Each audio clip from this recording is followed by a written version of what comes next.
metal yang berbentuk kantong elastis yang terletak di rongga dada, yang fungsi utamanya sebagai tempat pertukaran gas dan membuang limbah produk limbah gas.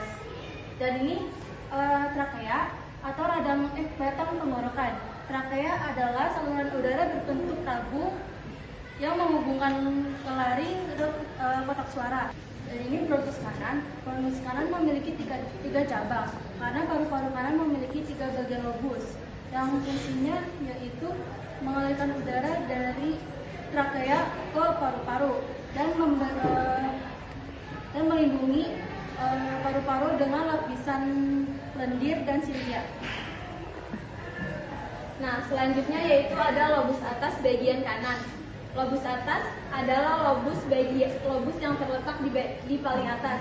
Lobus ini berfungsi sebagai tempat pertukaran oksigen dan karbon dioksida, terutama di saat kita bernafas normal dan dalam aktivitas sehari-hari. Nah, selanjutnya yaitu ada lobus tengah. Lobus tengah hanya terdapat di bagian paru-paru di sebelah kanan.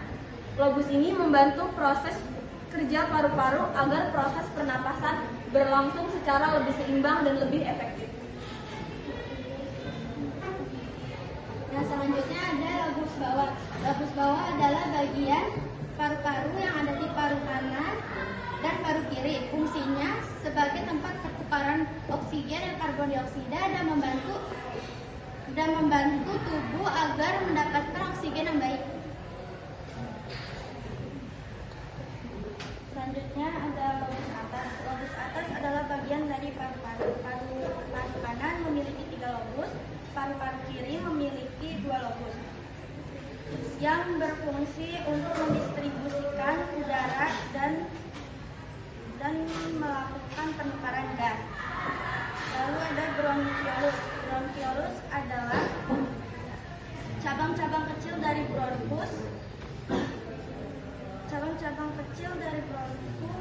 yang berfungsi mengontrol aliran udara. Dan selanjutnya di sini ada detak jantung. Detak jantung adalah lengkungan pada paru-paru untuk memberi ruang bagi jantung. Dan di sini ada lobus bawah juga. Lobus bawah ini berada di bagian paling bawah paru-paru. Dan selanjutnya ada bronkus kiri. Bronkus kiri adalah saluran udara besar yang berasal dari trakea. Fungsinya menyalurkan udara masuk dan keluar dan membantu proses pernapasan agar oksigen menjadi baik. Dan yang dapat kami sampaikan, apakah ada yang ingin ditanyakan? Apakah di paru-paru tidak ada kelainannya? Asma, Bu. Asma, penyakit asma. Seperti apa asma itu? Seperti kayak sesak nafas yang disebabkan kayak melalui asap rokok. Kayak asap rokok kita menghirup asap rokok.